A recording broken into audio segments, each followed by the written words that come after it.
This is episode number 175 of the Homeowner Show. Whether you're DIY or looking to hire, we're here to help you find the best information and options for you and your home. My name is Kevin Hackett, and here with me is Craig Williams. Hello, and welcome to the Homeowner Show. We're so glad that you could join us for another episode of the Homeowner Show here from the Homeowner Show studios. How you doing, Kev? Man, I'm fantastic. Fantastico. Yep, the game's good. The game's good. Yeah, the game, you know. Talking about the national championship? No, the game. The game. All the the game games? of life. The The game game of of li- life is fantastic. I'm good. You're finally winning. Well, I don't know about that, but I'm good, man. Nothing crazy to report. Everybody's healthy. Everybody's happy around my place. How about you, man? How you doing? I mean, not everybody is happy at my place. Okay. Why? So yesterday, I was upstairs in the kitchen Yeah. on the second and a half floor. Yes. Which for those of you that have been listening to the show for a long time realize that, yes, my kitchen is on the second and a half floor. It's a ridiculous kitchen, and we love it anyway, so screw you. Anyway, I was in the kitchen, and my son, who had forgotten his homework and was being punished by having to clean the fence row, came into the house screaming, and he screams sometimes, Yeah. which is fine. But this was like a blood-curdling scream. Uh-oh. And he came into the house screaming, and then all of a sudden the screaming intensified. And I was like, oh my gosh, my son just chopped his finger off. I'm not only going to have to clean the blood off, but I'm going to have to find the finger. And, so I go downstairs and what's going on? He's like, I got stung in the head. Oh, no. And I was like, what stung you in the head? I don't know. And so he starts showing me, he's got like a hole in his arm, and he's got like a hole in his head. And so I was like, okay, buddy, take me outside and show me where this happened. I don't want to. No, okay, it's okay. Dad's with you, or whatever it is, I'm gonna kill it. Yeah. Because that's what good dads do. Of course. Something attacks your kids, you kill it. You kill it. Yeah. So I went outside, and lo and behold, it was ground hornets. Oh, no. And so he was like, he was pointing at him. He was like, it was right over there. And as soon as he pointed, two or three of them flew at us. Oh. And he saw him and took off at a dead run. Well, Sure. as soon as he turned and ran, I saw that there was two of them on his back. Oh, no. And so I'm chasing him. He thinks I'm scared, which scares him even more. And so he's flipping out, and I'm like, no, stop. You've got him on your back. And so I finally caught up with him because he's a fast little booger. Yeah. And I had to manhandle these hornets off of his back and throw him on the ground and then pick him up and run him inside because they were chasing us. Oh, man. I killed them today, though. Well, that's good. There is nothing that is on this earth that I hate worse than wasps, hornets, all the stupid flying stingy things. No. They're they are of the devil. Yeah. Well, it's weird. We were at my sister's house for Christmas, and my brother looks down and just shakes his hand, and he's like, I don't know, that was weird. What? And he looked down, and he had a barb in his Oh my gosh. in his hand. He didn't even realize he got stung. Of course, it swelled up and everything. It's just all you stinging things. Oh yeah, man. I like 'em. Well, and I don't know if I've ever shared the pictures on our social media with this particular channel. But if I get here's what always happens with me is it's always the face. Oh yeah. Every time it's the face for me. And I swell up and I look like Sloth from the Goonies. But it's awesome. It's awesome. And everyone's like, can you breathe? Are you okay? I'm like, I'm fine. I'm fine. But I look like an idiot. Yeah. Oh, it's really great, actually. We should share some of those pictures of how ugly you can become. It's really impressive. Yeah, it is. So, but on a completely unrelated note, Uh-huh. we're talking about home security tonight. Yeah, we are. This is gonna be an interesting episode because I think that we're gonna be talking about home security in a way that we're not used to. Yeah, right? I absolutely. I think this is a game changer. We've had this interview scheduled for a while. I've actually been excited about it. Our guest has actually been on Eric G's show before. Yeah. So I was able to listen to the interview and get a few pointers from the master interviewer over there. Yeah. Caroline. Yeah, absolutely. Yeah. But anyway, we got Dave Selinger, right? from Deep Sentinel. That's right. Am I saying? Did I get it all right? You did. I just realized as you were saying, I was like, oh my gosh, I didn't send you the pronunciation. Usually I try to go out of my way to do that, but you nailed it. It's Dave Selinger, just like JD Salinger, Catcher in the Rye. So look at that. See that, Kev? Thumbs up. It's like I'm a professional. Wow. Like I knew what I'm doing. Man, I mean, they're going to know now because I'm gloating, but even a blind squirrel, right? Even a blind squirrel, man. Every once in a while. Well, yeah, man, we're glad that you're here. So let's just do this for a minute. Tell us a little bit about yourself. I don't think that's fair. What? Because I know a little bit about his backstory. Okay. I know a little bit about the Amazon days. Okay. I know a little bit about the Redfin days. Okay. I want to hear about that. Okay. Well, okay. So let's do this. Tell us all the wonderful, amazing things about yourself that you probably don't just blurt out to everybody. Give us all the juicy details. Tell us who you are and how you got into home security even to begin with. Sure. So again, happy to be here. My background, I'm a technologist. I grew up programming computers in the 80s, and which was a great way to make friends, by the way, in high school. All those cool D&D clubs. I mean it. No, I mean I'm still friends with both of them, and no, but I'm serious. Yeah, no.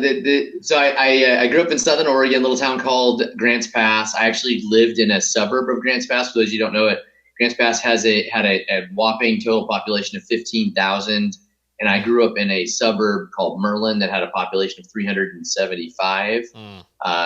Plus or minus 3 or 4. And I was fortunate enough to get to go to Stanford.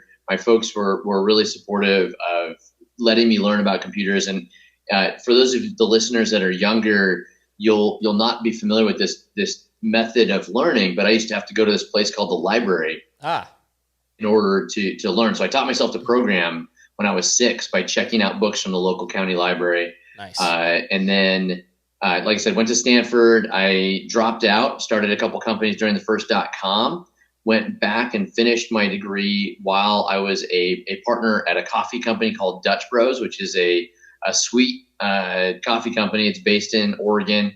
They were on, the CEO there is a friend of mine, and he was on Undercover Boss. So if you don't know Dutch Bros, you should watch the Undercover Boss episode because it's awesome. We just got our first Dutch Bros here.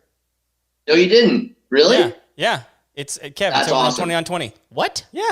Like, that's close. I know. Okay. I'm not a huge coffee drinker, but I'll go. I'm all in. Go get a Kahlua kicker if you can for your intro, and then dial it back from there after you get the first one. They actually just went public this year too. I'm really stoked for them. I'm still friends with the founder there. Then I graduated, got to go to Amazon. Amazon recruited me to go run their first AI machine learning team, which was, out of the blue. I don't know how they picked me to do that, but I was stoked that they did. It became the foundation of my career. I ran that for a couple of years. I then started a company called Redfin, which is a real estate company that's now publicly traded. I started another AI company, and then about 6-7 years ago, I left that company. I'd grown it to about 50 million in sales, and then I left. And so I did that as an opportunity to go back to my roots. And my roots to me, again, are that just like geeky computer programming stuff. And the timing could not have been better because there was this new type of AI that had just been invented called deep learning. And so I started digging into that, and I was like, oh my God, this is amazing. We've been reading about AI in the news for 20, 30 years about how it's going to change the world. And this is the first time that the technology actually catches up with all the promises that we see on the news. And so I started looking at different businesses I could start.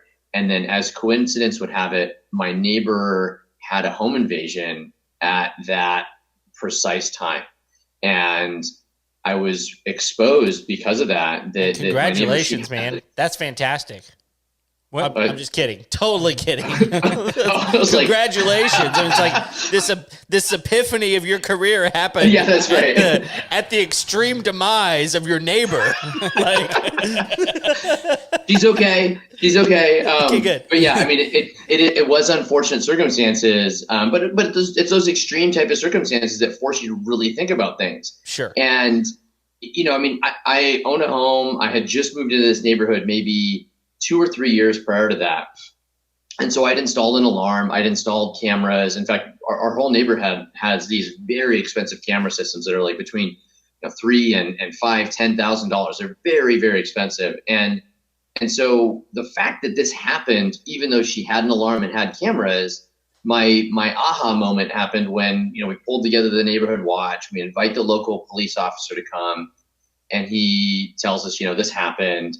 And I, being the glorious technologist that I am, raised my hand and said, hey, she has an alarm. She has cameras. How come that didn't stop it? And the cop looks me in the eye, just turns and dead stares me in the eyes and said, well, you're the technologist. What the hell did you expect the cameras or the alarm to do? The alarm wasn't armed. And what did you want the cameras to do? Jump out and stop this from happening. And that was this moment where I just realized that I had been lulled by all the marketing and just kind of general expectations of home ownership. And that's one of the things that you do, and it protects you. And I realized, holy smokes, it doesn't. Here, this person has the best of the best, and the worst of the worst happened to her. Again, thank goodness she's safe and recovered, but very, very serious situation. So I started trying to figure out, how could I actually solve that problem? How could I have prevented that? How could I have instead of having this video where she has 5 minutes of these guys outside of her house preparing to break in, and then ultimately going inside and then coming out like an hour or two later, all you have is pictures of guys with masks on. You didn't do anything with that. The police couldn't do anything with it. And it made me feel really helpless. And I came to realize that if only we could have prevented it earlier, if only we could have used those same cameras, but instead of it being a dumb recording device, turn it into a true crime prevention, actually deliver on the promise of stopping crimes.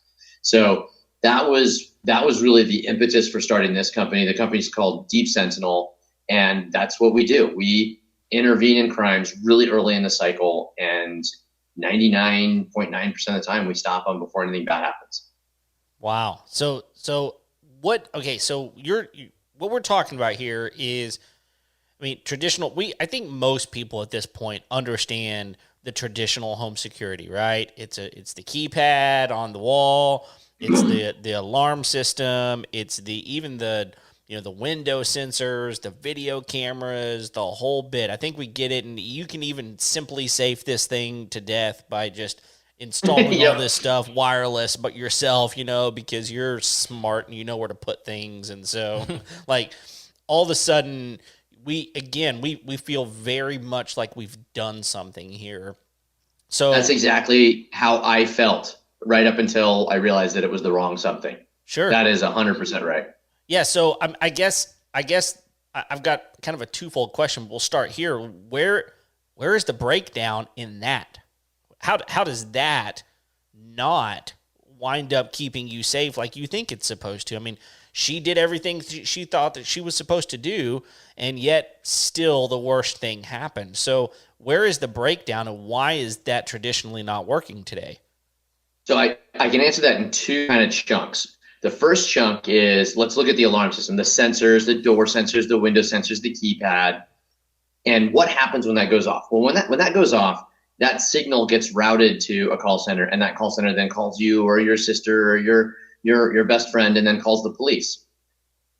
And then the police are supposed to come. What I didn't realize was that when they call the police, what they do is they call the police and they say, hey, I have an open door at 123 Main Street. And again, kind of put yourself in the shoes of a police officer. All right, cool. I thought I signed up to go stop crimes, but apparently I respond to open door calls. And it turns out that that's exactly the problem. 98% of calls to police departments from alarm companies are false alarms. 98% of them are false alarms. Wow. Right. I mean, that imagine you pick up the phone and call 911. They yell at you for calling false alarm. If you call one time, call 911 and do a false alarm. But alarm companies have somehow finagled their way into this where they get away with it at 98%. The Department of Justice has done studies about this, the guys at Freakonomics. And what it results in is police don't want to respond. So they've passed laws that state that police departments do not have to respond to burglar alarms. Period. Full stop. So they literally just don't have to respond at all? In most Americans live in a city where the city council and the police department have gotten together and said, we're not required to respond. If we can, maybe we will. Sometimes we will. But in general, it's taking us away from real calls, right? Like there could be somebody that's actually hurt. There could be somebody that is needing assistance. And even if they respond to a false alarm, you're putting in, and we've seen this especially in the last couple of years, you're putting an officer and potentially the wrong citizens in harm's way. Right, you could be sending an armed officer who has a weapon drawn to a home where the only people there are you and your kids. You don't want that either. Just because your garage door blew open at 2:00 in the morning. Right. That's not why I bought this system, right? So that's number one, is that it doesn't deliver the promise on the alarm side just because it's not functional. And it turns out those open door sensor technology, that's like 30-year-old technology. And certainly in the 80s, it was sweet, but I mean, it's not the 80s anymore. Cameras, on kind of a problem on the other end. They don't do anything proactively necessarily. So unless you're sitting there looking at every alert on your phone, which I promise you, A, you aren't doing, and B, if you are, you're crazy. And so what cops have there is if you go to the detective and you say, show me your drawer, they'll have this drawer full of USB sticks from families that have been burglarized, had their package stolen, had their car burglarized, had their catalytic converter stolen, had their shed broken into, had their car rummaged through, all these different things that they didn't find out until a day later or 3 days later when somebody posts on social media and says, hey, my car got broken into, did yours? Oh my gosh, I went and looked back. And then they post on the internet and they say, this guy got caught. They didn't get caught. Their thumb drive got stuck in a drawer and thrown away. And so, again, you just don't have prevention. You don't have crimes actually stopping. You have recordings of people committing crimes. In fact, it's gotten so bad that like video doorbells, burglars, if they know you have a video doorbell, they won't avoid it anymore. They'll go up to it and ring it not once, not twice, 3 times, 4 times, 5 times to make sure you're not there and you're not paying attention. Because if they ring your video doorbell 3 times and you don't respond, that's like signing over a short-term lease for your house to this guy. Like I can just move in, hang out, take as much of your stuff out, park my car in your garage, and you're not even paying attention. Yeah, I mean, I guess I haven't thought of it that way, but the reality of it is, I mean, because here's the problem, right? I mean, for most people, they do not go in and deactivate notifications on their phone. I mean, they get pissed off at them, and they're like, look, I don't want that notification. I don't want that notification. I don't want that notification. Or they want it less, and they don't go change it, so they just get all these notifications, and they look at 2 of them, right? They look at text message notifications, and they look at Facebook notifications. That's it, right? If it's a notification, man. Other than that, like it does not matter. And now I mean, the really angry ones look at Twitter. Yeah.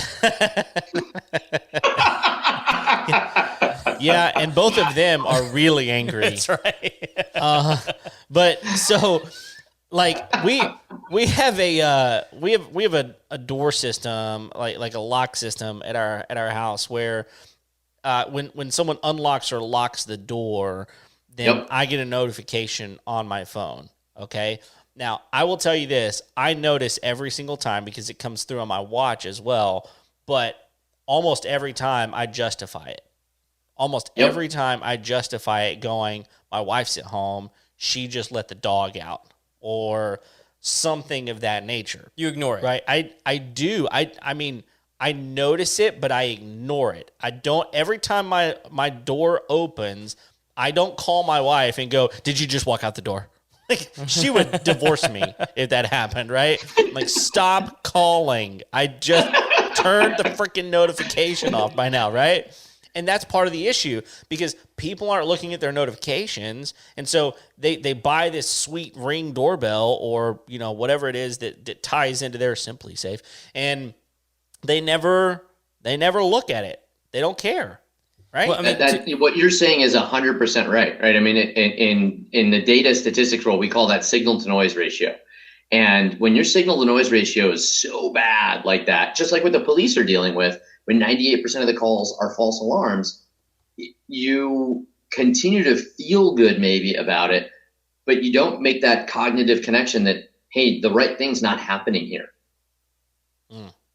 Yeah, and to your point, David, like when you're saying like even with the cameras and everything else that like the USB sticks just get thrown in the drawer, I mean like I'm beginning to see this more and more as people become frustrated with becoming victims of burglary and vandalism, because you'll see them post their videos on social media into like different groups and be like, hey, just, be on the lookout because this person's out doing this, that, and the other to different homes in our neighborhood. And if you know this person, be sure and let everybody know who it is. And, everyone hates it, but no one narcs. And, I've rarely seen an instance where that actually has any result in finding the person or getting them caught or deterring them. Every once in a while you'll get a license plate or like they'll post a face of somebody that the police already know. Yeah. But it's very rare. And I think the problem with very rare too is that we're looking like at a neighborhood. As much as I love my neighbors, I don't care about my neighborhood. What I care about is my house and my property and my kids and my wife.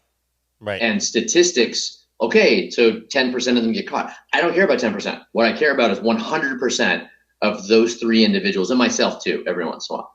But that was, again, just that was a part of this eye-opening moment for me that there has to be something better.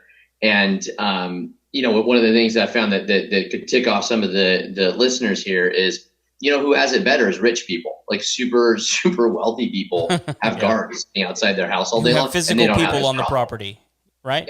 Yeah. They don't have this problem. Because they are able to intervene when somebody walks up. They intervene within a couple of seconds. If there is a problem, they do call the police and the police respond immediately. Because you're like, hey, I've got this guy standing here who won't leave and he's harassing us. Oh, cool. That's a call that a cop can respond to. They know what they're getting into. They're getting a description of the suspect. They know they can prioritize it. So if they have a more important call, they can go to that. But if they don't, they know to respond to this. And guaranteed they're going to go to that before they get a call for an open door or an open window. Yeah, I mean, you wind up, you're talking about this drawer full of things. Like there comes a point which these police stations, they don't care about the drawer anymore, right? They can't sort through all of those things. There's no way for them to really seek justice on those things. And so it's kind of one of those deals where you have a situation to where it's like there is only one way out of this, and I need you to take care of it. And this person is going, well, I got a lot of other things that are in front of you. A lot of things that are more important to you. Like on the way to come to your house to check out that little video camera system that you had, I had to stop at 3 wrecks, and there was an actual crime being committed somewhere. And honestly, and you want me to see if I can find this white guy that's 5'8", wearing a black hoodie. Yeah. Good luck. On it. Right. Like I got it. I've got my mission. I will be right back. Oh, you want me to get out of my vehicle and chase them? I mean, no offense. My brother-in-law is a cop, and he's probably one of the ones that would get out and chase. But like, seriously, you have no identifying traits. There's no way to know for sure what this is. It's just a waste. Honestly, it's a waste of time. And as a taxpayer, as a friend, you can realize, gosh, we're setting up my friends for failure. And as a taxpayer, you say, oh, do I really want to spend my tax money on having officers chase down these super low quality leads with a low probability of any sort of success, and at the same time, expose themselves to risk and danger and not make society better? And so, in all different possible ways, my realization was that your initial question, tell me why this doesn't work. The answer is everything. Everything that possibly could be wrong with our current system is wrong. But the good news is we can fix it, right? I mean, that's why I started the company, was I realized that there was a way to fix this, but it's so broken. I mean, I'm at the point where I use my alarm only to tell if we left the doors or windows open at night, because I want to have my doors and windows closed and locked. But I don't want my police department to respond to that. I don't want to put my family in danger. I don't want to use it for what I thought it was going to be used for when I bought it. Yeah, and so you all of a sudden you got a lot of equipment that really holds very little value to you, even though you bought it to protect all of the things that are most valuable to you. And on top of that, let's talk to our friend Micah here, who goes, "Oh, it's just one more thing that's connected to the internet." Right? Yeah. Just one more reason for someone to hack into your house, one more reason for someone to, to steal your identity, right? It's just one more opportunity, especially these wireless ones, these home, do it yourself, systems.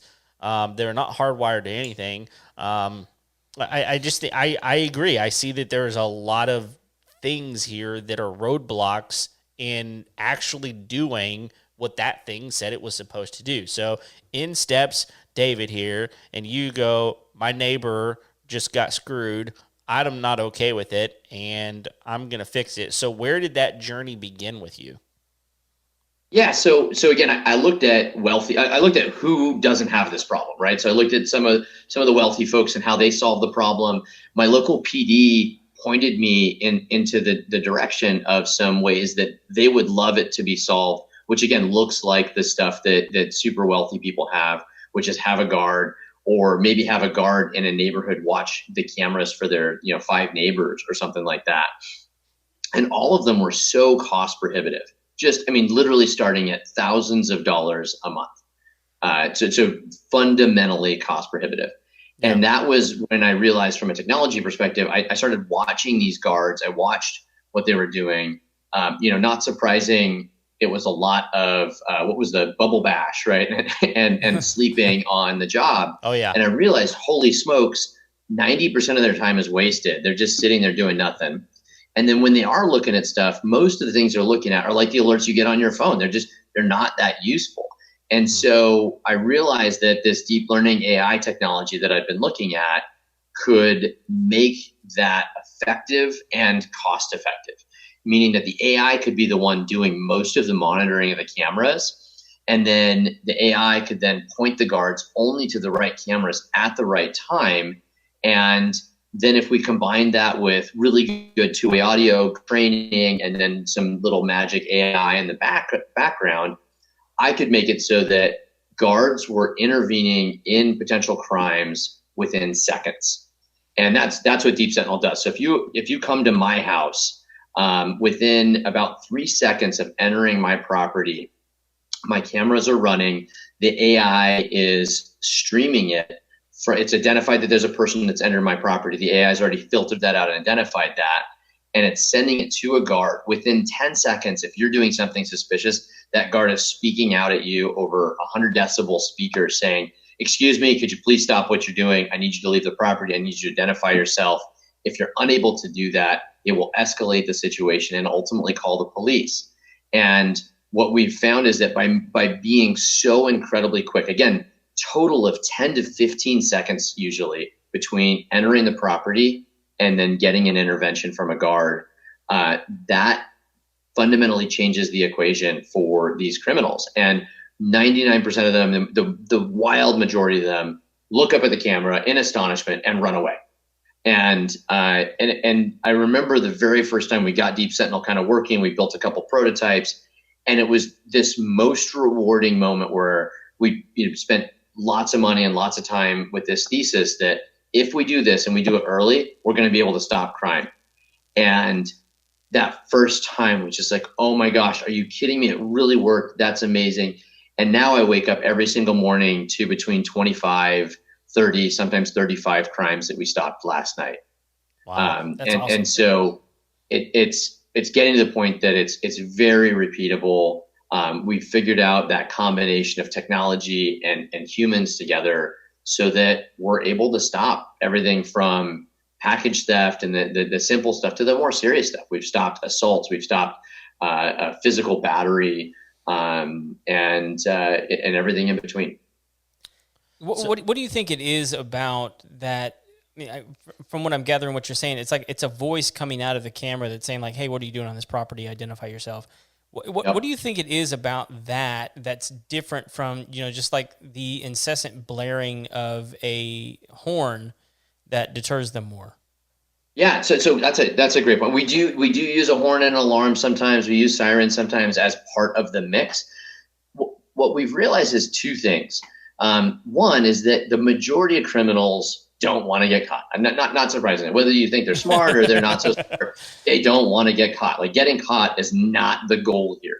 And the difference between hearing a siren, it is more like hearing a car alarm go off. I didn't get caught. It's just some annoying sound here. Whereas when you hear, "Hey, this is from Deep Sentinel 30, I see you there. Can you please tell me what you're doing?" And most of the time they believe that's a person. Sometimes we hear, "Oh, you're a robot, screw you, I'm going to continue." And you say, "Actually, miss, I'm not a robot. If you could please look up at the camera and identify yourself. I need some identification immediately." And that's kind of the dimension that we found, was that if we make it increasingly personal, hey you, Mister with the silly looking black hoodie, I see you. No, I saw you hide behind the trash can. I still know that you're there. Just because I can't see you on the camera right now, I watched you walk behind the trash can, idiot. I'm going to call the cops. And I mean, and that's literally, I'm kind of joking a little bit, but that's literally kind of how it goes, right? I mean, you make it a little personal. Maybe you can use humor sometimes, as ridiculous as that may seem in crime prevention. We had some guy, what was it he said? He said, "I'm a banana." So we said, "Hey, can you identify yourself? We need you off this property." He said, "I am a banana." And we said, "Okay, Mr. Banana, I am an orange. And I need you, Mr. Banana, to leave." And he's like, banana out. And he walked away, and there's a bunch of psychology involved there. But again, at the end of the day, most people don't want huge conflict and to get caught for whatever it is that they're doing. They would rather just go next door, go home, try again another time, but not continue on with what it is that I'm doing where I'm going to get caught. Yeah, because the whole problem there is getting seen, right? Their whole goal is to not be seen. And so a horn, I'm thinking out loud here. I'm thinking a horn, that's auditory. That's not visual. And so they're still going, yeah, but you still can't see me. And as long as I get away before someone hears the siren, decides to just go, oh, it's like that car alarm, right? In the mall parking lot. That's exactly right. I mean, Kevin, you nailed it, right? I mean, what we do when we call the police, right? So we had one situation where we had this guy, he shows up, he doesn't have a shirt on. He's covered in tattoos, and he starts banging on the door really loud at one of our customers. And we intervene, we call the customer. He's like, "Oh my gosh, that's someone I know. I'm really scared. I'm inside. I am armed, and I need him to go away." And when that translated, right? So we communicated with him. We were able to describe him, and what happened next is really what these criminals are afraid of. We then called the police and said, "I have a white male, 5'8", no shirt on, covered in tattoos at this address, and I have an armed individual on the inside who is the homeowner, and they're scared for their lives." The guy with the tattoos was in handcuffs in 2 minutes and 15 seconds. Wow. 2 minutes and 15 seconds. And that's because when we called the police, when we described the crime, we described the individual, we described his location. That's a call that every cop that your brother can get in his car and accomplish his mission, why he became a cop, immediately, because he has all the information he needs to be successful and deliver on serving and protecting. And a big part of that is that description of the suspect. And criminals know that if I can just disappear right now, I'm gone. There are tons of tattooed, guys without a shirt on. But if it's right now, it's within 15 seconds, it's within 2 minutes, there's only one, and you're going to be in handcuffs, buddy. Yeah, I mean, going back to that mall parking lot thing. I mean, it's like you hear the alarm, and it's just that annoying person that pressed the wrong button. Right? They press the wrong button, and now their alarm's going off. Right? What are you, a moron? How many times they're in Cheesecake Factory having a ball, right? Exactly. And everybody's going, "Is that your car? No, is it your car? No, it's not my car. My car sounds different than that. Mine's a Mercedes sound. That sounds different than the BMW sound." No, they're all the same. But if you could literally say, "No, I saw someone that looked like this walking away from that car, and now it's blaring," that changes things. Yep, it literally changes things, right? I mean, I don't know if you remember this. I remember I was walking, West Texas, little town, West Texas is where I grew up. Your town was a little bit bigger than mine. And I went to the big city, went to Lubbock, Texas, and we were walking through a parking lot, and there was a sports car. I don't even remember what it was. I was a young kid, so it was a sports car, and it said, "Please step away from the vehicle." And I was like, what the heck? And I remember walking back over to it, and it said, "Please step away from the vehicle or I will call the police." And I started running because... What, was it black and it had red lights that went around the edges and it's self-identified as Kit? As Kit? Yeah.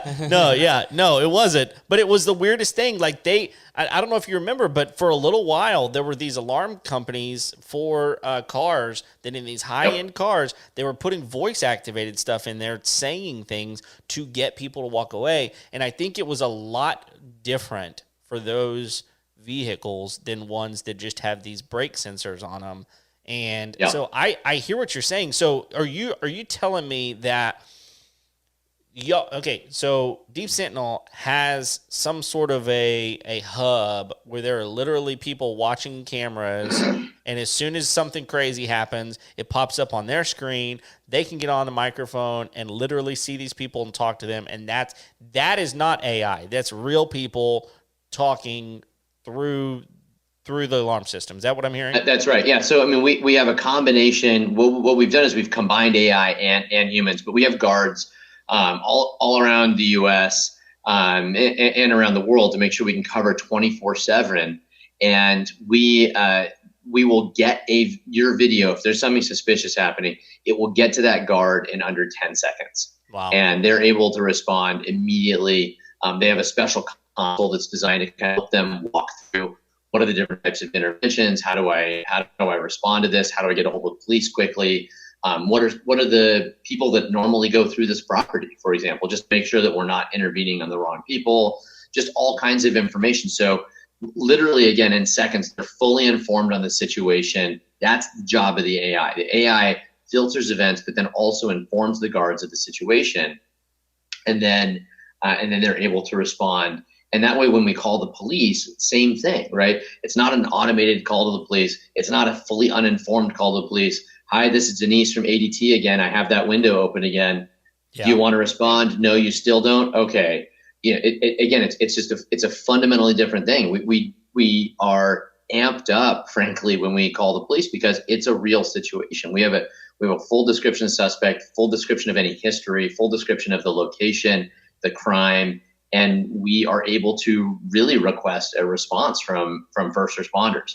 Along those same lines, having people also allow us to do things like we have a whole series of people that this past winter, they had bad storms. We had slip falls all the time. People that walked out on their front porch, slipped, fell, hurt their hip. We had a woman who broke her hip, and we were able to call paramedics for them.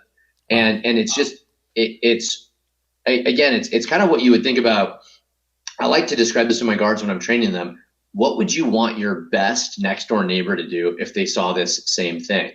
And that's really what we're able to deliver. And by using the AI, we make it much more effective and much more cost effective to the point where Deep Sentinel costs about like what a mobile phone plan costs. Okay. So, I definitely want to get there. Yeah. But I got a couple of questions first because I think price is super important with all of this. And it's all about Kevin, David. So what is? If you hadn't figured that out yet. Everything is the answer to your question. Everything. I don't This is not a question. I don't know why are we still talking about this? I don't know why I'm here. Yeah, Just exactly. Carry on, Kev. Yes. Well, you are wearing a Texas A&M jacket. So anyway, so when you see all of this, like what I understand all of the functionality, or at least a lot of the functionality, based on how that's different, how what y'all are doing is different versus the traditional ADT or whatever, right? How does the setup differ? Like you mentioned the sensors. You said they're not very good sensors, and what kind of cameras? Where are you placing the cameras? How many of them are there? Is there a keypad? How do I disarm this thing? Can you just give me the functionality of it all? Yeah, sure. That's a great question, right? So how does this kind of manifest itself? So at the center of everything we do is cameras. Everything we do is vision based. We don't have any sensors that we integrate with other than cameras right now. The cameras that we work with, we have our own cameras, and then we also support third-party cameras. We're pretty broad on that front. We have a DIY kit for people who want to install their own wireless cameras. We also have professional installers all across the country, and they'll do either wireless or wired cameras. But at the center of that is is a camera system. I'll answer a little bit more about our own wireless cameras, because those are kind of a little bit of our bread and butter. That's where we came from. We built our own cameras first. And those are, I'll show it here for those of you that are watching live, but I'll describe it to the folks that are just listening on the podcast. Those are a traditional wireless camera. There's no wires connected to it. It has a battery that lasts about 2.5 or 3 months. It's got a 104 decibel speaker. It's got red LED light rings. It's designed to look a little bit intimidating. It's not, a soft looking blend into the background type camera. It's got a red ring at the top, which is around the speaker. And then it has a second ring, which is the camera and the sensors. And this would go on my home. I have maybe around 10 of them. The average home has about 3. I'm the CEO of the company, right? So I have to have a couple of extras just as I am, right? Like in my smaller world, I'm kind of like Kevin, right? That's kind of the way that I like to look at it. So most people have one on the front door, the back door, and then like the garage. That would be an average homeowner. We also protect businesses and warehouses where we have 25 to 50 cameras, 100 cameras in certain instances. So it really depends on the particular application. But since we launched 3 years ago, we've really broadened to be able to service.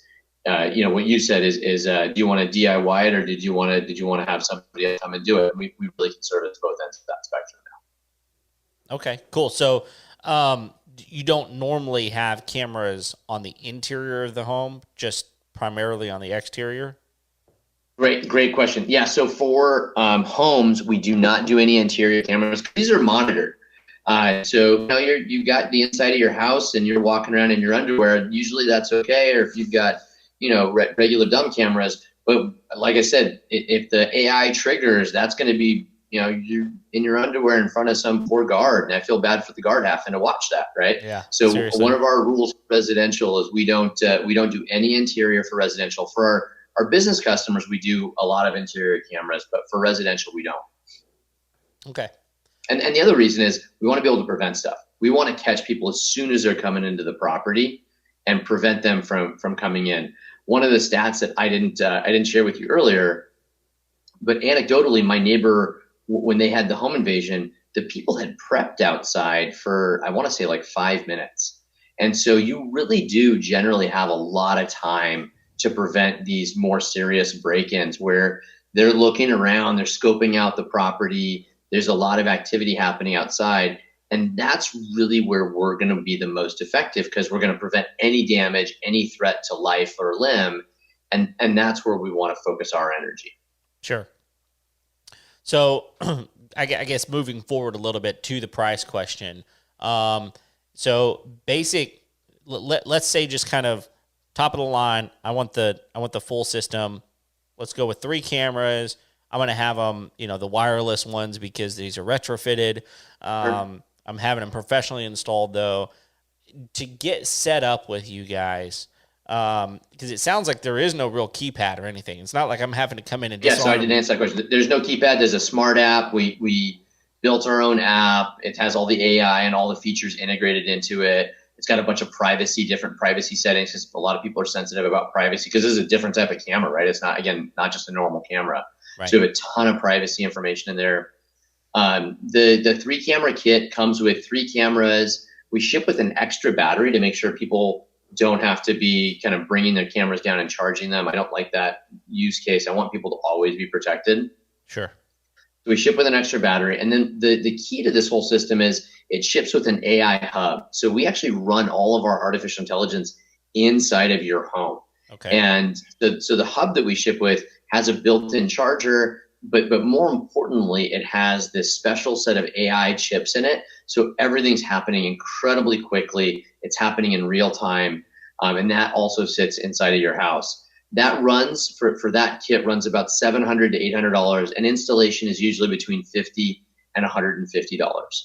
Now, where we're different from these other folks is we do have a monthly fee that for that kit starts out around an expensive wireless plan. It's about $200. And I know a lot of listeners are going to say, "Oh, geez, I only pay $15 for SimpliSafe, or $20 or whatever it is." Again, the difference really is, yes, I do understand that's more expensive. And yes, I know that's not affordable by every single family in America. And I wish to God I could make it affordable by every family. We are a mission-driven organization, and I work my tail off to get this to be as affordable as possible. But you have to remember, every single time something even a little bit suspicious happens, I have to pay someone to sit and watch every single one of those events. And that happens 10, 15, 20, 40, 50 times a day. And so you're getting real protection for those dollars. And again, I don't want to be dismissive towards folks that think that isn't affordable. But it is for that level of protection. Let me tell you, it is a game changer. There's nothing out there that can deliver that. I mean, I would just hearing those prices. First of all, you heard me kind of say, "Wow," whenever you're talking about the kind of the basic kit and the install. That's way more affordable than most of the systems out there. If you're trying to go with the sensor route and you're getting the cameras and you could easily spend $2,500 or more just on the equipment and the install of that equipment into a house. So that part is in my opinion not only reasonable, that's probably inexpensive, most likely. But you mentioned it earlier, and so I want to circle back to that. You said that there are people that these rich people who are the most protected because they've got people in their yards, at the gate, making sure that people don't come in. They're paying them thousands of dollars a month to oh man, that. I mean, the numbers are going to actually make you kind of get to your stomach. The starting price to have a guard 24/7 at your house is about $120,000 to $140,000 a year. Wow. But when you think about it, right? I mean, you're paying someone $15 to $20 an hour to sit there. You have to have 3.5 people to cover 24/7. That's how you end up there. But I mean, we're talking hundreds and hundreds of thousands of dollars. And so, yes, in general, what the people that we're selling to are people that really understand that maybe $50, we're not going to get to the $50 price point, but this isn't something that's comparable to something that costs $50 a month like ADT. This is a whole nother level of protection. And make an announcement. I love that we're on a live at home DIY technology show. There's my Alexa right there. Let me unplug that right now. That's awesome. That's so great. It wouldn't be the first homeowner show that's interrupted by Amazon. No, or dogs. That's right. Or children, or the very first and best Alexa thing ever, right? Was I think it was like 5 Christmases ago, right, when Alexa came out. The little girl that ordered the Barbie house. Do you guys know this story? Yeah. Yes. She orders the Barbie house, and then she makes nationwide news. And the funniest thing happened. And this is not fully confirmed. It's not official news, but I may or may not have worked with some of these people at Amazon at some point. Apparently, when that news story went out, what happened was the news said, yes. And then this little girl said, Alexa, buy the Barbie dream house. And they said that really loud in the news story. And literally millions of orders for Barbie dream house happened between 6 o'clock and 9 p.m. that night. And that is like just one of the most amazing Alexa experiences in history. Sold out. That's what it said whenever you went. It said sold out. This Barbie dream house is really popular. Yeah. Well, like this, relating this back to like home security, David, I actually had a police officer friend of mine not too long ago tell me like, hey, do you integrate your smart locks in your home with your Alexa or your Google devices? And I was like, well, yeah, of course. He's like, dude, turn that off immediately. And I'm like, why? Yeah, because turn that off immediately. Every thief in the world knows to walk to every front door and say, Alexa, unlock the front door. Right. Yep. Oh, and I was like, oh my gosh, like, how did I not think of that? Like, yeah, of course they can hear it. Yeah. Alexa, unlock the front door. Alexa, disarm the alarm. That's yes. Right. Yeah, I mean, if you're welcome. The only way that really works is if you have like an Apple TV, because no one's walking up saying Siri close. Everybody knows how bad the Apple hub is. Nobody's even tried that. That actually might be the most secure thing you can do for your house. Right there. There you go. So I'm just saying. Well, okay, so so you're telling me 100.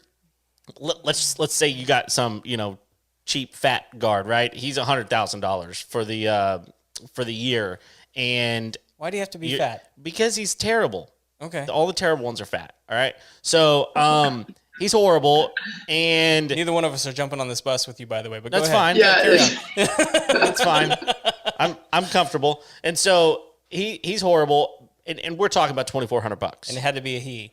Okay, he was white ttoo. All right. So did he have a beard? He did. He did. Oh, yeah. Of course he had a beard. He was too lazy to shave. What are you talking about? Like, so, this guy's lazy. He's only worth $100,000, right? I like this narrative. Okay, carry on.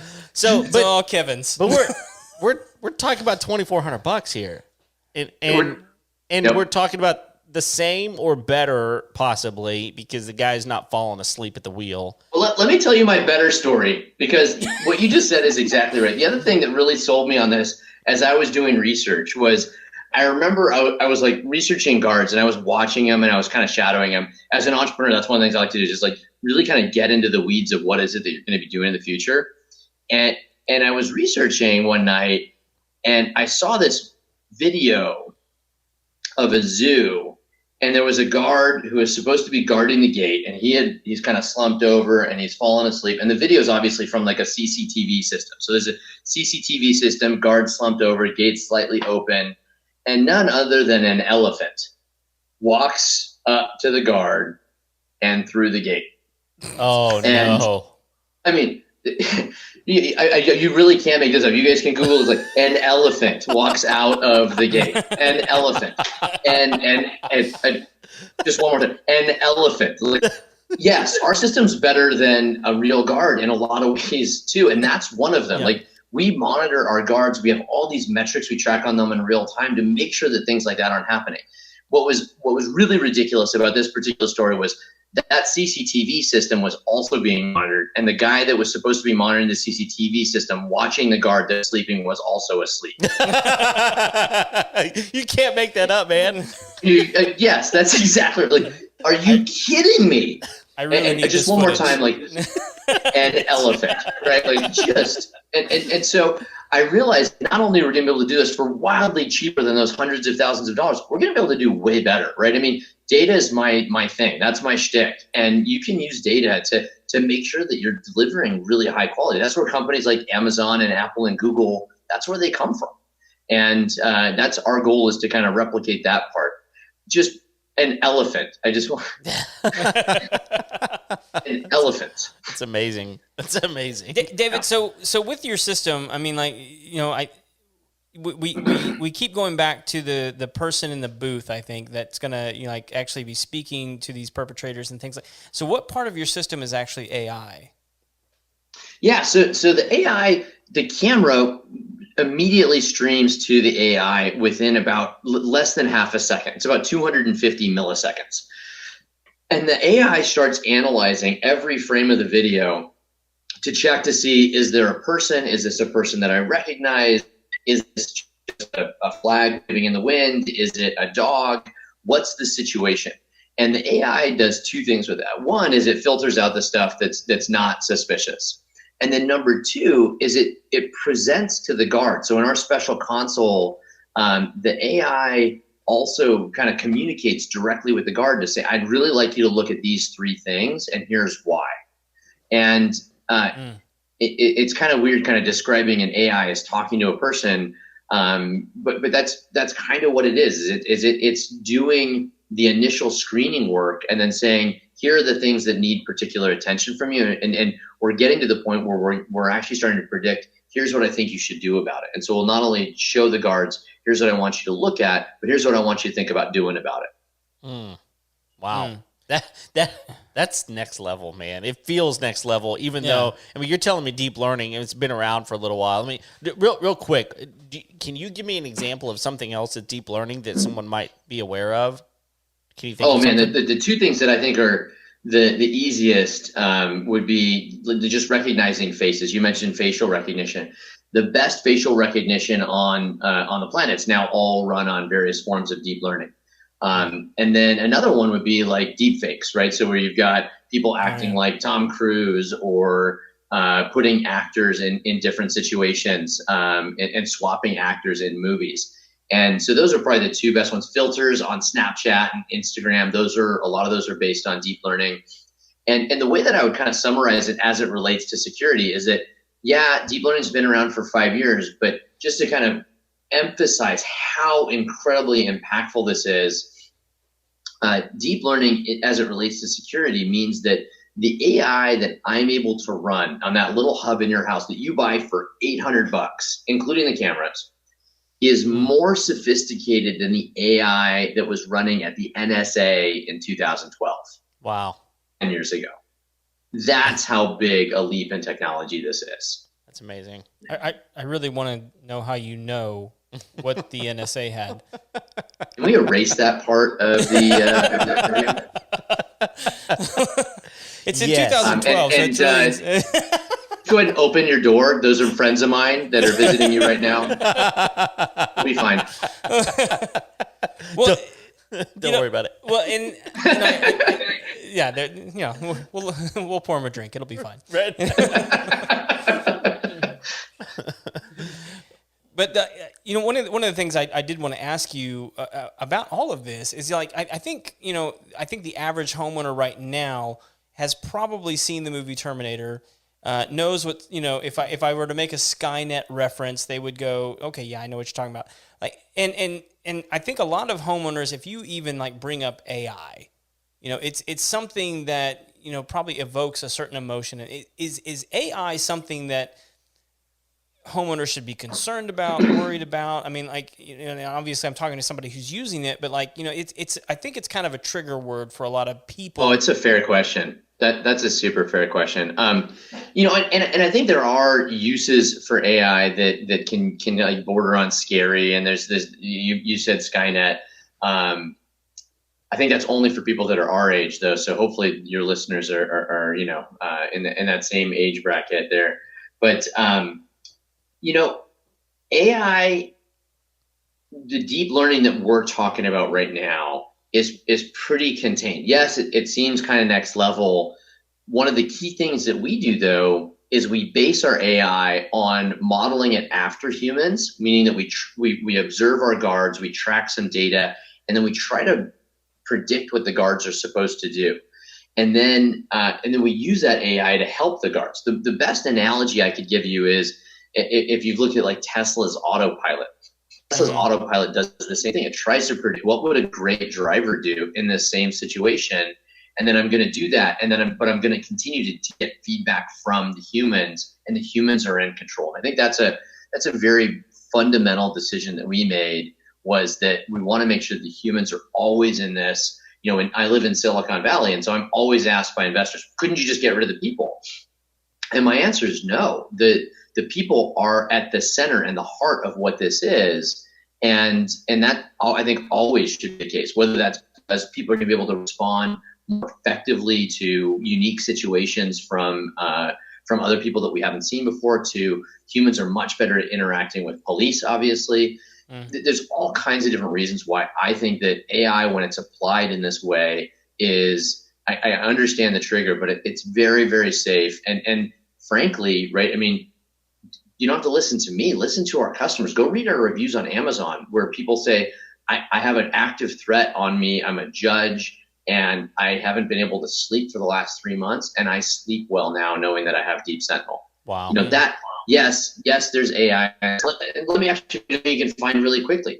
We have a YouTube station, Deep Sentinel YouTube station. We produce these videos every week. We did a holiday edition a couple weeks ago because a bunch of our customers went out and they waved to the cameras. You can do the special signal that pulls guards onto the camera. And they made us holiday cards. Like all of our customers, like they made these really big 2-foot tall holiday cards, and they wrote, "Happy Christmas, Deep Sentinel. Thank you for protecting our family. Thank you for making me feel safe in my home." And yes, AI can be scary, but I'm a super, super, super big believer in safety. We're a mission-driven organization. I believe everybody deserves to feel safe. I think that promotes, everything from like just the basics of learning and being able to converse with your family and deal with your family, to hyper political stuff where you have political parties that don't feel safe and they interact with each other in a yucky way. Safety is such a fundamental thing. It's such a fundamental building block of society that as long as we're being responsible and we're using it in this way, man, I'm all about it.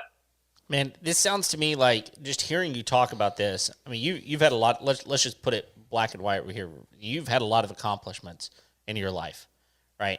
You've worked for one of the largest company in the world here with Amazon. They're going to continue to get bigger and bigger and bigger. You were on the grassroots of that.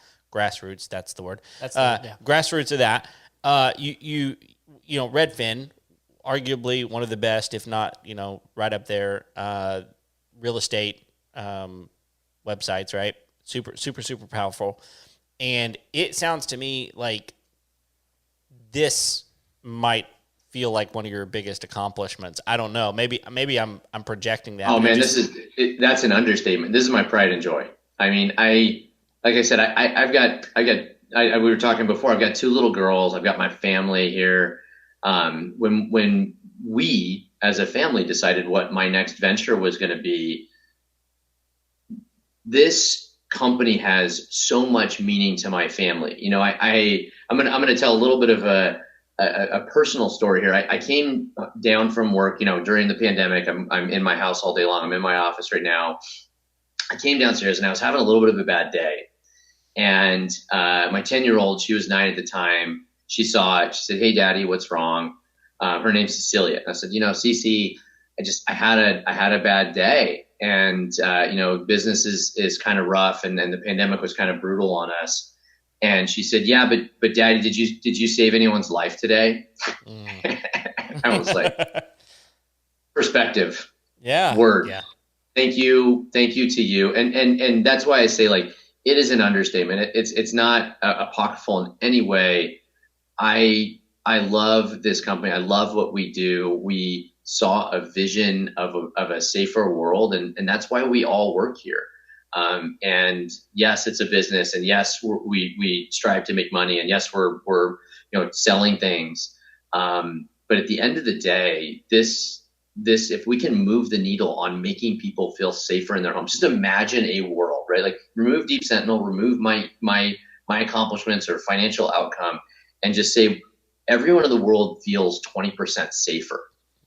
Yeah. And imagine that world for a second, and how we interact with each other differently when we see each other at the supermarket, how we interact differently when we come to a head at a stop sign, how we interact differently if I drop something or accidentally bump into you at the airport, right? Like, just if everyone feels safer, everything and every interaction that we do changes. And that's, to me, that is, using Steve Jobs' term, that is the dent that I want to leave in the world.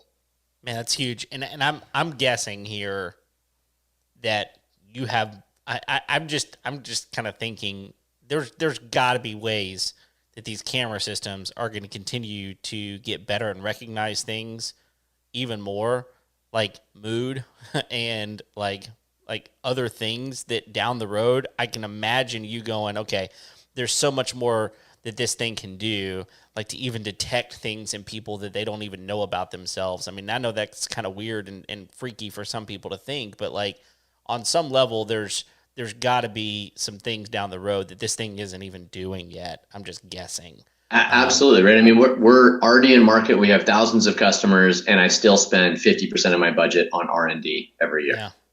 Yeah.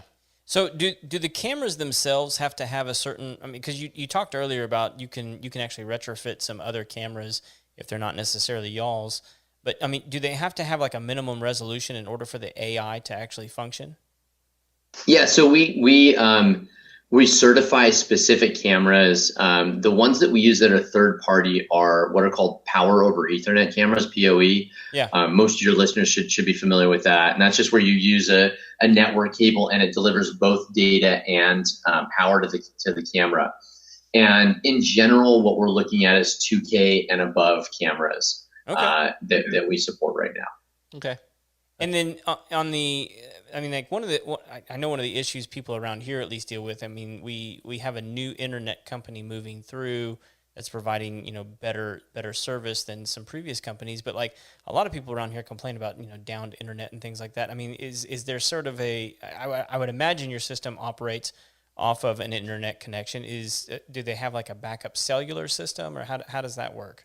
That's a great question. So we use more bandwidth than fits on cellular right now. So, and this also goes to why the AI is in that hub in the home, is we really protect the home's bandwidth. So if you have a Nest system, for example, Google really loves that you share all of your personal moments with them, and so they download every single second of your video in real time. Yep. And you can have like on great internet, you can have like a maximum of 4 cameras on your house, and then you literally can't watch Netflix anymore.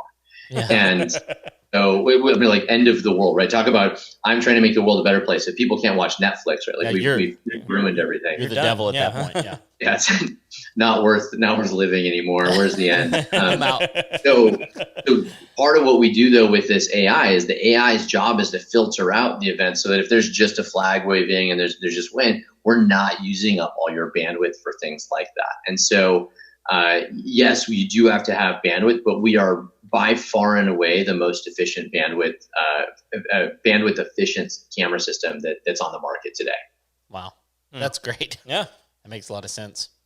Well, okay, so my last question, and Craig, maybe you got some more, but mine is, what have we not asked? Like, what you're so you understand this thing so well. I mean, you developed it. So, what are something, if anything, that we haven't asked that you're going, I would really like people to know this? The one thing, and this is not related to Deep Sentinel necessarily, it's going to kind of go back to the AI question, is that deep learning, yes, it's transformative to security. I think we've harnessed that, and we've found kind of the future of what security is going to look like there. It's so much bigger than that. It's so much bigger than filters. This last year, there was a type of deep learning called AlphaFold. It was released by Google, and it allows them to decode parts of the human genetics and genetics in general. I want to say on the order of 10 times better than what was available by the prior deep learning, which was 10 times better than the prior methodology, meaning that we can start looking at the genes and not just saying, okay, we've identified these 1 or 2 genes that may predict this one type of cancer, but actually analyzing the entire genome. And there are game playing AIs. There are AIs like in your Tesla that will make driving safer. If you are scared of AI or you are not educated in it, it is something that I cannot encourage you enough to teach your kids about it, to learn about it. You don't have to go learn how to code, right? But become educated about it. I think that this entire next generation of technology, the next 20 years, are going to be defined by AI capabilities, and that's going to impact all of our lives. Mm-hmm. Yeah. Are you familiar with what's that law that says that technology? What is it? That technology doubles? Oh, the 3 laws of robotics. And this is Isaac Asimov, who was a science fiction writer. And it's that you can't ever harm a human, and you can't ever do something that you by action or inaction should not harm a human. The second law is that the robot should always obey an instruction given to it by a human. And the third law is that a robot should avoid actions or situations that could cause it to harm itself. Those are the 3 laws that this guy proposed. I want to say like 75 or 80 years ago. Wow. Yeah. I know that one. There's a different one that I'm thinking of that talks about like the the progress of technology, like that technology like doubles. So is it every like? Well. Moore's law. What is it? It's called Moore's law. Moore's law. It's specifically around transistors, but that like technology basically doubles every 2 or so years in terms of its capabilities. That's what it is. Yeah, I really feel like we're in one of those moments, like right now. Yeah. Specifically because everyone's being forced, due to the pandemic and everything else that's been going on, everyone's been forced to engage with their technology, and so I think a lot of people like you who are probably getting a lot more feedback than they're probably used to in the past. And that's a great point, right? Like, if you guys didn't watch the movie about, it wasn't The Social Network. That's the one about the starting of Facebook, but it's about it's on Netflix. It's about the impact of these social networks and how they use our data against us. Oh, the documentary that's on there. What is that? That's I forget what that's called. I can hear him. He's going to find it. He's going to find it. Social Dilemma. Social Dilemma. Yeah. Holy smokes, what an amazing documentary. And it does such a good job of describing how, if AI is used incorrectly, it's not that it's out of control and it's crazy. It's that it's under the direction of individuals who have interests that are at odds with your health, period, full stop. Yep. And so that's why we have to be educated, right? So that we don't have senators asking Mark Zuckerberg stupid questions and making Mark Zuckerberg, get away with it. You don't have to pin him down and ask, and harm Facebook. I'm not an anti-Facebook, but we should be able to have intelligent dialogue, right? Yeah. But your point is that we're all engaging with technology. We're seeing it for what it is, and maybe some of us are saying that's amazing, and some of us are saying that's horrible. But again, kind of going back to this concept of safety, if we all feel safe and then we're all informed, man, that's a great world. Then you can have real dialogue, reach real conclusions. And I think that's, in my very personal inside of this household, that's where we believe America becomes amazing, right? Is just that combination of facts and challenges. All right. So I got to know then, since you're a technologist, I got to know your initial reaction to the metaverse.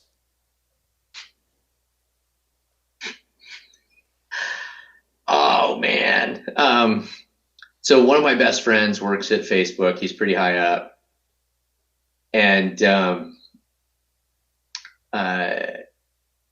it's not that he shared it with us in real time and was streaming with us while Mark was announcing it internally, but I may or may not have been part of that meeting, even though I'm not part of Facebook. And,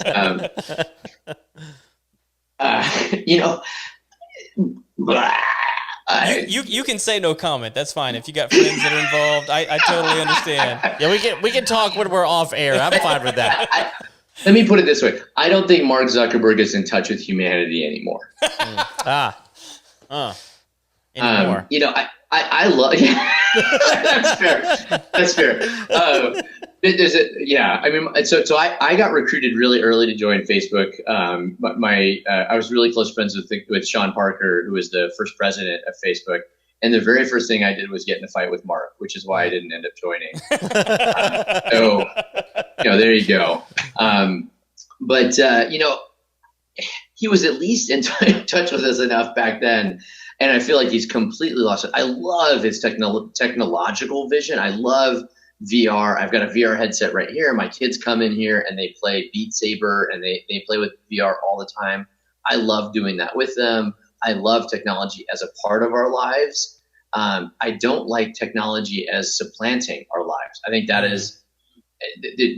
is why The Social Dilemma is such an amazing movie to me, is that it exposes us to what's happening if we let it run rampant. And and by the way, I will say that if you watch that, you'll also see some interviews with early Facebook executives who say, we saw this as an opportunity to expose truth, and we believe that meritocracies would come about from information flowing freely. And I can also verify from my early engagement with Facebook, that is exactly what they believed.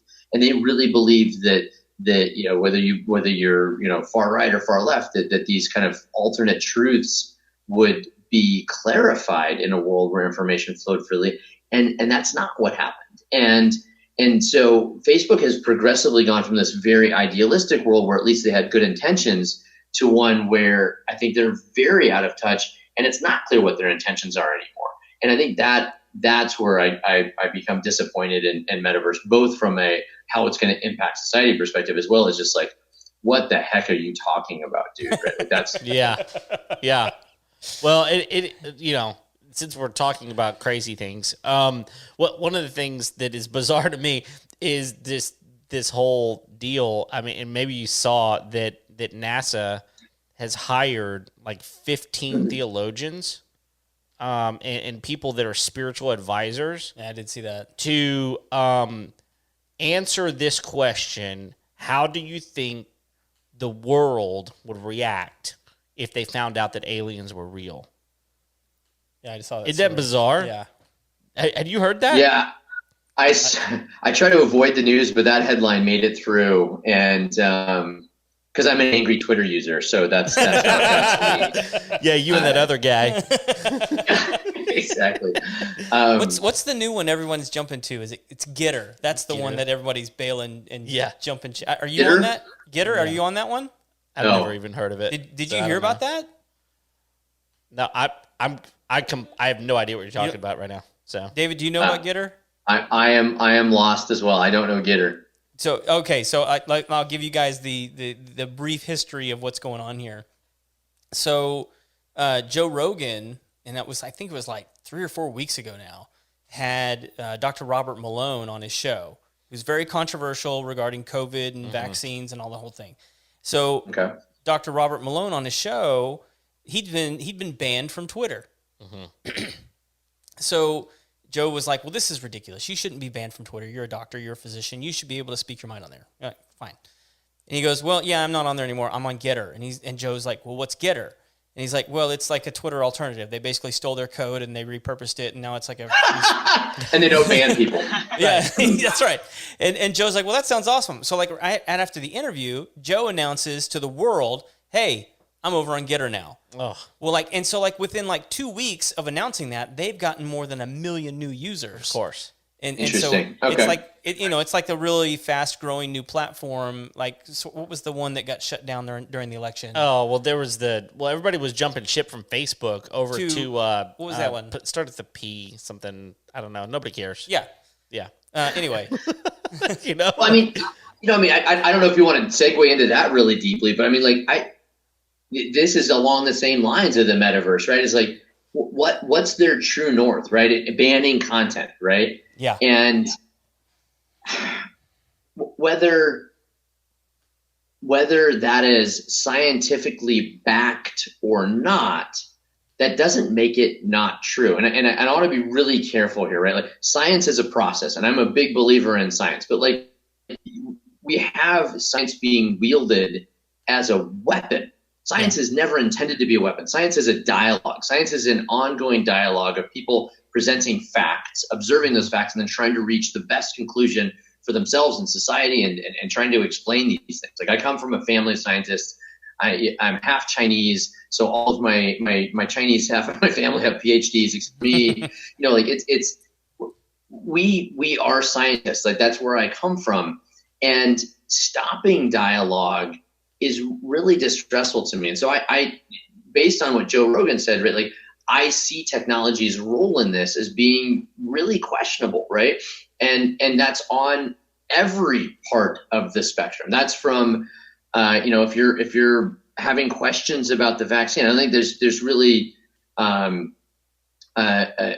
ton of reason to question the real efficacy numbers necessarily. But you should be able to have a dialogue about, is it 40% effective against Omicron, or is it 48? Like, that's a really important thing for you to know personally. That's a really important thing for society to know. And if we feel like that's getting hidden, do we stop trusting those sources? Mm-hmm. And that is a fundamental issue. Like, and again, like, if you believe in meritocracy and you just let all information flow and you find that doesn't work, I think we already know that censorship doesn't work either, right? Yeah. So the role of technology needs to be much more thoughtful and much more careful in those situations, because all you're doing is you're just swinging users from one platform to the other. And you know what I find myself, right? Like, I have some pre-existing conditions, and so I find myself having to go and read the primary sources. So if I've actually read the the health report from South Africa, I watched the 2.5-hour Zoom meeting where they presented all the statistics, because I don't trust Joe Rogan. I don't trust Twitter. I don't trust CNN. I don't trust Fox. And it turns out, by the way, every single one of those people I just mentioned misquoted that study, which is the study about Omicron, because Omicron originated and grew the fastest in South Africa. Every single one of those people did. And I like Joe Rogan in general better than the other folks personally. And same thing with there's a study out of Israel. The right-wing media says that, hey, this is a study of 2.5 million people proving that natural immunity is true. It's not. It's a study of 76,000 people out of a population of 2.5 million. And then the left-wing media is just ignoring natural immunity. Like, that is the problem that I wish, right? Like, when you ask the kind of the funny question about metaverse, I think it's a very serious question about, hey, there's a real fact. There's a real paper that came out of Israel that actually shows that natural immunity is incredibly effective. It's as effective as vaccines. I don't know whether it proves that it's more or less. That's within the margin of error, but it certainly states that it's very effective. That's something people need to know. They don't need to believe that it's been solid and it's better, because that's not true. That's not what the paper says. And they don't need it to be ignored. And we need to, as a society, and I got a little bit deep on you guys here, but like, I'm very passionate. I've got 2 little girls that are going to grow up in this world, and I want them to grow up in a better world. I want them to grow up in a world that can maturely have these types of conversations. And because that's so important. Yeah, and I think look, I was talking to someone just the other day. They're like, I don't know if we're ever going to have kids. I just don't want to bring them up in this world, and I don't think that's fair. I mean, I don't think it's fair to these people who are having to make that decision. They're having to make that decision to go, look, I'm choosing not to have a family beyond my spouse, right? Because, I mean, the 3 of us on this call, and a lot of people that are listening to this right now, understand the joy of children. I mean, they're Oh, amen. I mean, I couldn't, amen. I can't explain that to someone who doesn't have children. I'm not going to tell you your life is worse. It's just different, right? But you're it's different, and I would never go back. Exactly. Not in a million years, 100%. Not for every dollar on the planet. That's right. I would do it over and over and over and over and over again, right? Because it's the most wonderful thing that I've ever experienced in my life.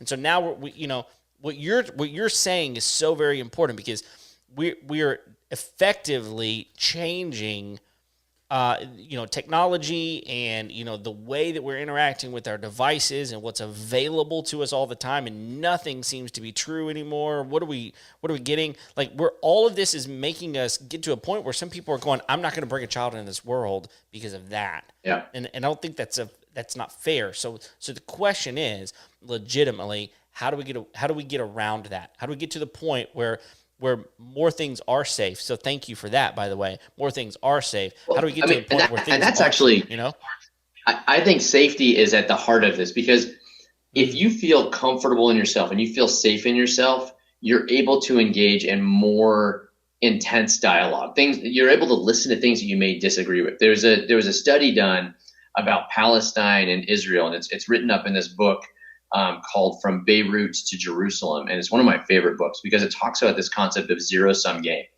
And if you believe, I'm going to summarize this huge, like amazing book, but the point of the author in that book was that when you feel like the world's a zero-sum game, if I win, you lose, and if you lose, I win. And if I feel like that all day long, it's going to be way hard for us to have an interaction where there's something important to both of us. And it's hard to find compromise. And that's that they were analyzing that concept in the context of Palestine and Israel, where you're either pro-Israel or pro-Palestine, or pro-Israel or pro-person, right? In some of the ways that it's put forward, or you're pro-Israel or you're pro-person, and like that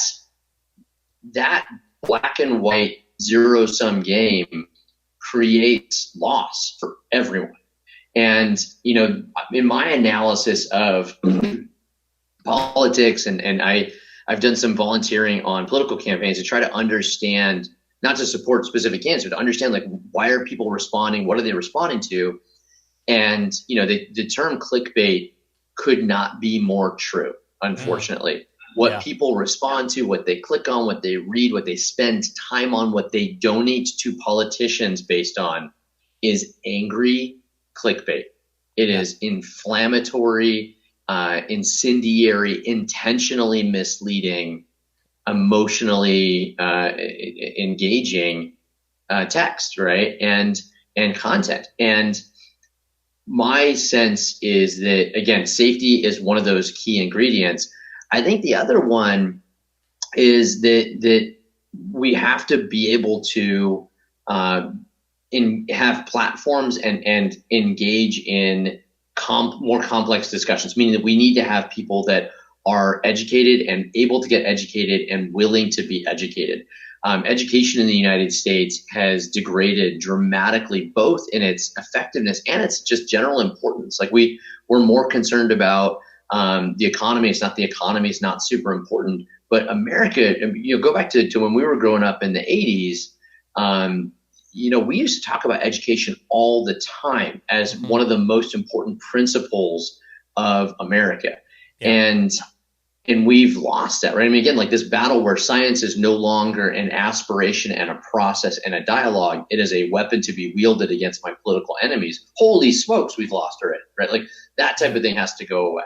Yeah. And so I would say that education is way, way up there because, we all got exposed this last 2 years to exponential curves, right? Like I happen to be a statistician, so I'm pretty comfortable with that. But the average person skipped stats class in high school because it didn't seem that important.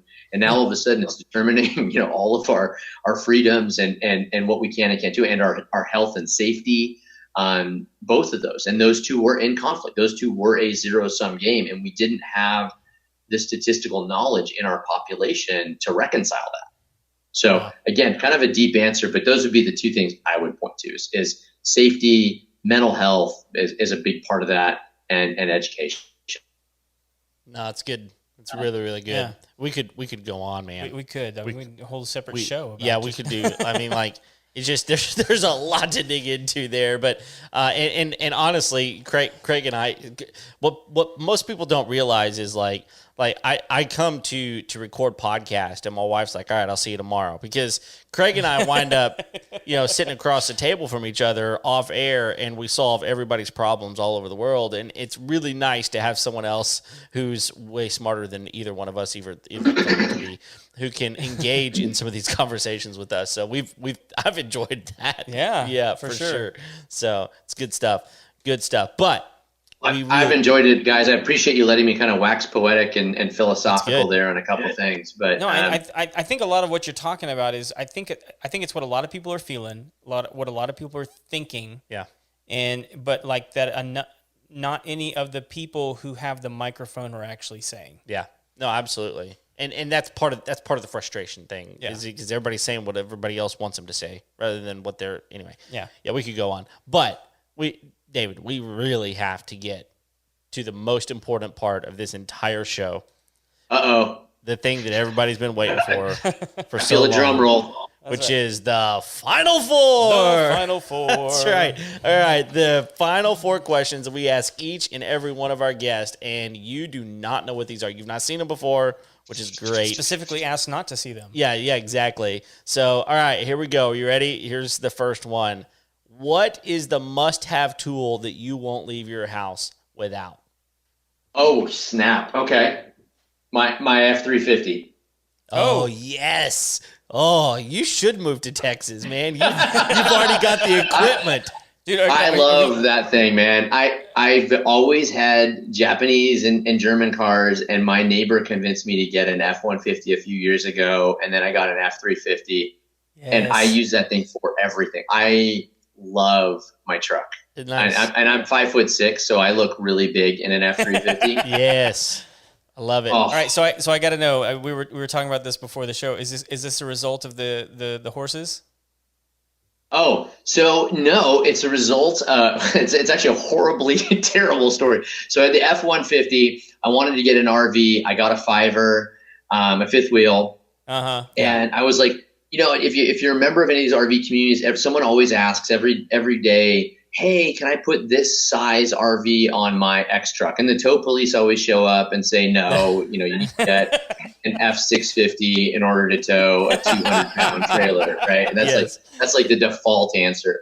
So I was like, again, same thing, like who's going to give me the right answer? So I did all the math, and then I put this 10,000-pound trailer on my F-150. I put airbags on it. I solidified it. And then that night I had this nightmare that I was driving on a mountain pass, and it was a big wind, and my kids were in the car, and we just had this horrible accident. I woke up crying. That's my soft side. And I said, sweetie, I hate to do this to you, but we got to get a bigger truck. And so that's why I got the F-350 is for our great RV. reason. That's a great reason. If all I have to do is cry to get an F-350. Yeah. You're going to work on it?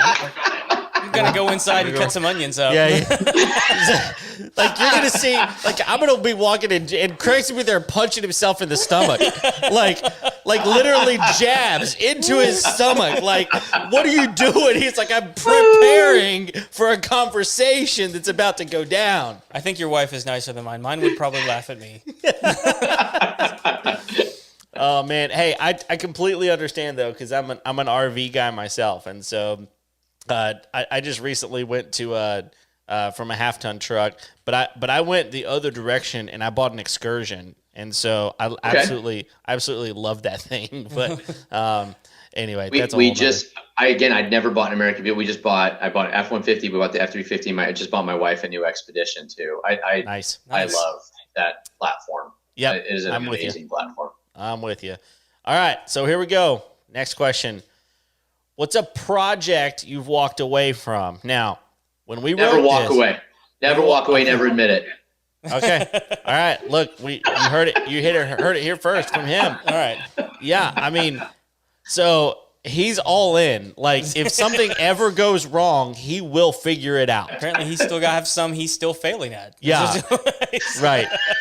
Like, don't walk into his bathroom right now because there's a toilet. I have so many holes in my walls right now. I mean, I cannot tell you. I don't know how much time you guys have, right? Like, I can tie this to RVs. My wife got COVID. I have pre-existing conditions. So I moved into our RV in our driveway about a month and a half ago. We don't have RV hookups here. I don't have waste or power. Yeah.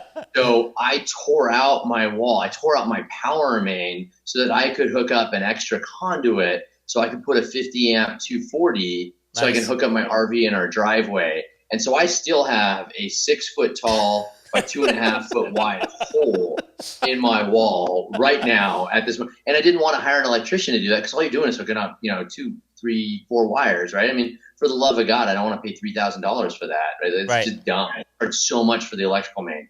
So I'm a little bit joking with that answer, but it's unfortunately my wife would tell you that's probably true. I don't generally walk away. Well, and I would think someone like you is like, nope, I can figure it out.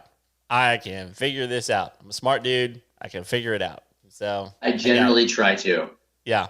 All right. Next question. How do you wind down at the end of a long day? Well, here's my answer. Come here.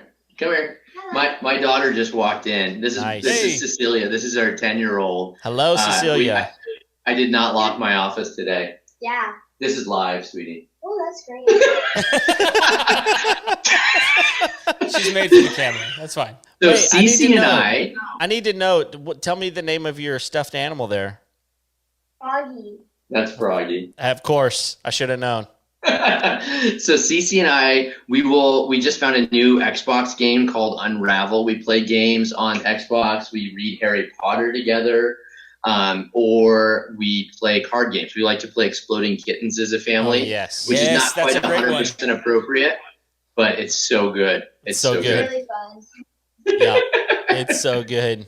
Nice. I love it. What's the jewel one that? Azul. No.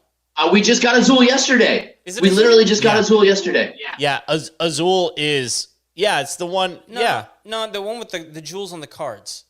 Oh, the jewels on the cards. Yeah. Oh. And like it's on a grid and like dadgummit. This is one I play with my kids all the time now. I'm completely. You and Jared introduced me to it. It's not Azul? No. Okay. I played Azul with you guys, which is great. Starts with a C. Catan. Not Catan, which is a great game. I don't know, man. I'm completely. It's going to be checkers. He plays it with diamonds. It's war. Yeah. Yeah, my buddy Roger said Splendor. That's not it, though, is it? Splendor. It's Splendor, yep. Splendor. My buddy Rod one. for the win. Rod for the win. Here you come in. Yeah, I'm just going to put your name up here just because Rod. of that. Yeah, thank you, Rod. You're the only one that gets your name up the entire time for getting Splendor. You're welcome. All right, so if your girls are going to be the perfect age, Splendor is a fantastic game. It is a great game. Like I play it with my 12-year-old. I play it with my 8-year-old. Yeah. I love that game. Yeah. That's a good one. Well, cool. All right, we got a couple other questions. One more question. Actually, just one. We got one more question. What's one of the best pieces of wisdom or advice that you've ever received?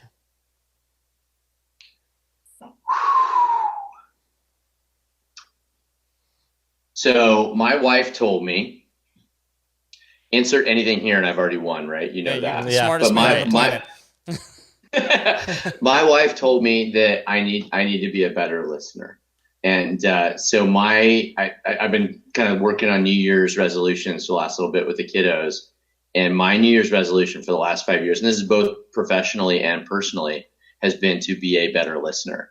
Mm-hmm. And, it's a weird thing, but I mean, we're surrounded by so much information and so many smart people and much just data that we can either be overwhelmed or we get threatened by it, we get defensive. We were talking about censoring and things like that. But if instead you can just learn to listen and engage and ask questions and be an active listener, I'm maybe a little bit more Socratic than people are comfortable with, meaning I ask really aggressive questions because I really want to understand things.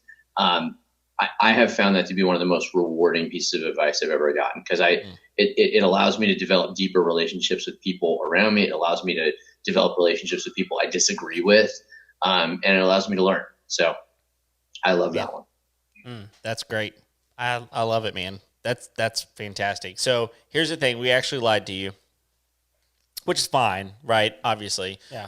But there's actually there's a secret fifth question.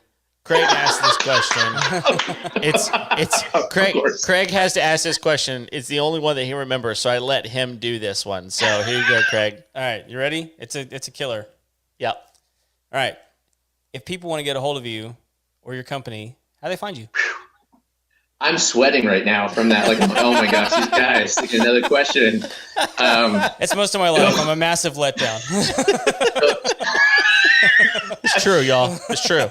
The two best ways, one, if you want to learn about Deep Sentinel, the best way to do that is our YouTube station, our YouTube channel. We have great videos that we show tons of interventions where we're stopping crime. If you want to learn about Deep Sentinel, that's the best place to go there. We have our website, deepsentinel.com. If you want to get in touch with me personally, the best place to do that is probably LinkedIn. That's my most active social network.